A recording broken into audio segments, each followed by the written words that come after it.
समझिए कि चुनावी शंखनाद लोकसभा के बाद अमूमन आप देखते होंगे कि लोकसभा बीतता है और विधानसभा का चुनावी शंखनाद 25 में चुनाव होने वाला है, शुरू हो गया है। उसी में हम लोग प्रधानमंत्री का स्वागत करेंगे और इस बार आने वाले विधानसभा के चुनाव में 200 का पार जो हम लोग का लक्ष्य है, पूरे एनडीए घटक दल के जो भी साथी चुनाव लड़ेंगे 200 के पार हम लोग उस टारगेट में जीतने का और सभी कार्यकर्ताओं में अभी से सामंजस्य स्थापित कर एक नया संदेश, एक नई धार, एक नई शक्ति के साथ एनडीए के कार्यकर्ता इस बार चुनाव में नरेंद्र भाई मोदी जी आगामी 13 तारीख को दरभंगा में एम्स का शिलान्यास करेंगे और बिहार में बहुत सारी परियोजनाएं, रोड, बड़े बड़े रोड और कई सारे पुल का उद्घाटन करेंगे और कुछ रोड का शिलान्यास। चिराग पासवान जी के निर्देश पर लगातार यहाँ 13 तक रहेंगे। अब सभी साथी हम लोग अब हर जगह हम लोग अपना आमंत्रण पत्र भी दे रहे हैं। एनडीए का एक आमंत्रण पत्र भी छपा है। पत्रकार साथियों का स्वागत करता हूँ, अभिनंदन करता हूँ। आज मधुबनी के सभागार में प्रेस वार्ता करने का मकसद ये है कि देश के लोकप्रिय प्रधानमंत्री आदरणीय नरेंद्र भाई मोदी जी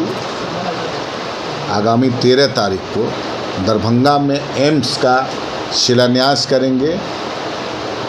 और बिहार में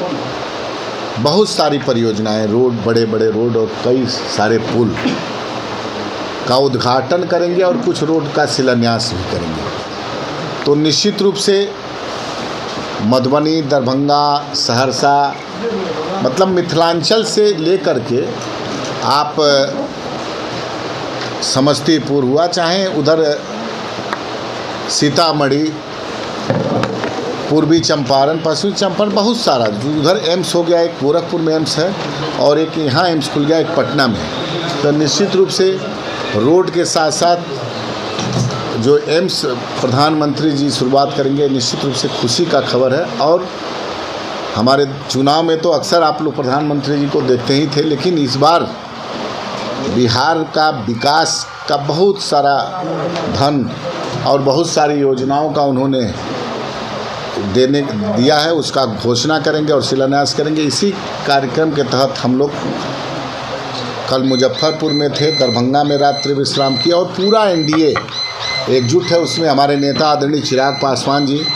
बिहार के मुख्यमंत्री नीतीश कुमार जी और सभी एनडीए घटक दल के 5 जो महत्वपूर्ण दल हैं, सब लोग रहेंगे, सब नेता रहेंगे। प्रधानमंत्री मोदी जी का स्वागत करेंगे, अभिनंदन करेंगे और निश्चित रूप से इस क्षेत्र के लिए बहुत बड़ी सौगात है एम्स।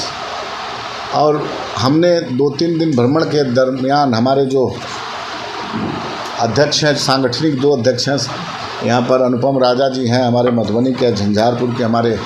संतोष पासवान जी हैं, हमारे प्रभारी संजय पासवान जी हैं, हमारे राष्ट्रीय महासचिव शहनवाज कैफी जी हैं, गुरुदेव पासवान जी हैं और हमारे सभी जिला के सभी हमारे प्रखंड अध्यक्ष हैं, अभी हमारे जिला के सभी प्रकोष्ठ के भी अध्यक्ष हैं, सभी सम्मानित हैं। तो निश्चित रूप से लोगों में बहुत खुशी है और प्रधानमंत्री जी का हम लोग अभिनंदन करेंगे। हम लोग कार्यकर्ता, हमारे सब लोग, हम लोग आपस में मीटिंग कर रहे हैं कि ज़्यादा से ज़्यादा संख्या में हम लोग जा करके प्रधानमंत्री का स्वागत करेंगे, अभिनंदन करेंगे। चूँकि दरभंगा और मधुबनी क्षेत्र के लिए विशेषकर यहाँ पर बहुत बड़ा लाभ होगा, स्वास्थ्य लाभ होगा और बिहार को तो बहुत सारी योजनाएं मिलेंगी, लेकिन विशेषकर यहाँ बहुत लाभ होगा। इसी सिलसिले में हम अपने राष्ट्रीय अध्यक्ष आदरणीय चिराग पासवान जी के निर्देश पर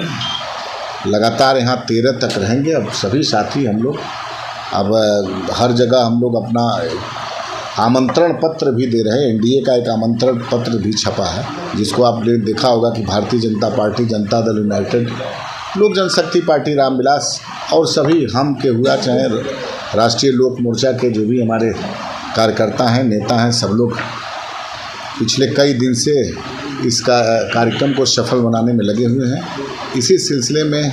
मधुबनी आने का हमको भी सौभाग्य प्राप्त हुआ है। कल हम यहाँ से के बाद समस्तीपुर रहेंगे और अभी सभी साथी हम लोग बैठेंगे। अभी एनडीए के और भी घटक दल के, भारतीय जनता पार्टी की भी बैठक है, लेकिन उनके जिला अध्यक्ष आने वाले थे, लेकिन उनके कुछ लोग आएंगे और जदयू के सभी नेताओं से विचार विमर्श करके। देखा होगा अभी आप कुछ दिन पहले मुख्यमंत्री के यहाँ एक बैठक थी जिसमें एनडीए घटक दल के, तो निश्चित रूप से इस बार एनडीए के सभी बड़े नेता जो लोगों का सोच है कि एनडीए चुनाव में सभी कार्यकर्ताओं को पूछा जाता है नीचे स्तर के। इस बार एनडीए नए संगठन में नए मतलब रूप में इस अभी से ही कार्यकर्ताओं का रहता था कि जब चुनाव आता है तो पंचायत स्तर के कार्यकर्ताओं को पूछा जाता था, लेकिन बड़े नेताओं ने निर्णय लिया है कि अभी से सभी घटक दल के कार्यकर्ताओं का अभी से सामंजस्य स्थापित हो और मजबूती से बिहार में जो 200 का पार है, ये अब ये कि चुनावी शंखनाद लोकसभा के बाद अमूमन आप देखते होंगे कि लोकसभा बीतता है और विधानसभा का चुनावी शंखनाद 25 में चुनाव होने वाला है, शुरू हो गया है। उसी में हम लोग प्रधानमंत्री का स्वागत करेंगे और इस बार आने वाले विधानसभा के चुनाव में 200 का पार जो हम लोग का लक्ष्य है,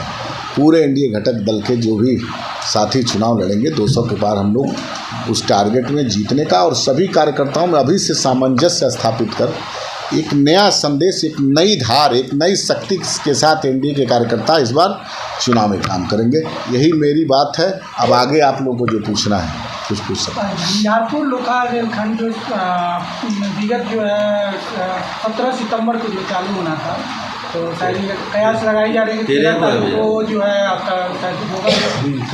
एकदम हमको लगता है आप कल देखेंगे बहुत सारी योजनाएं हैं। मैं बोलूँगा तो लगभग बड़ा टाइम होगा। सहरसा में बहुत सारा रोड है पूरा, मतलब ये मत समझिए कि ये मधुबनी और दरभंगा का कई जगह का, जैसे सीता मैया से राम जानकी का है, बहुत सारा रोड है। आपको उस दिन आप लोगों को भी मैं आमंत्रित कर रहे हैं कि आइए, देश के प्रधानमंत्री जी अपने शब्दों में आप लोगों को बताएंगे कि बिहार को डेवलपमेंट में हर तरह से बहुत कुछ योजनाएं देंगे जिससे बिहार की जनता को बहुत लाभ होने जा रहा है। सर, ये मान लिया जाए कि 2025 की जो चुनावी तैयारियां हैं वो लोक जनशक्ति पार्टी रामविलास अभी से मतलब नहीं देखिए, ये मान लीजिए लोक जनशक्ति पार्टी रामविलास अभी से नहीं, जब नया दल हम लोग को लोक जनशक्ति पार्टी रामविलास और हेलीकॉप्टर का सिंबल मिला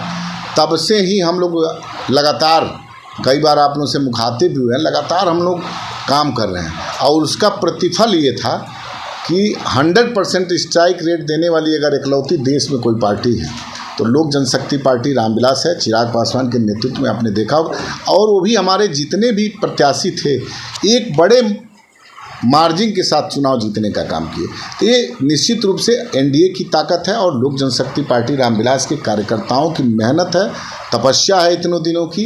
कि जिस तरह से पार्टी टूटने के बाद जीरो से चिराग पासवान जी के नेतृत्व में लगातार एक नई ऊंचाई हासिल कर रहा, तो निश्चित रूप से इसका देखिए, कोई भी कुछ भी हो,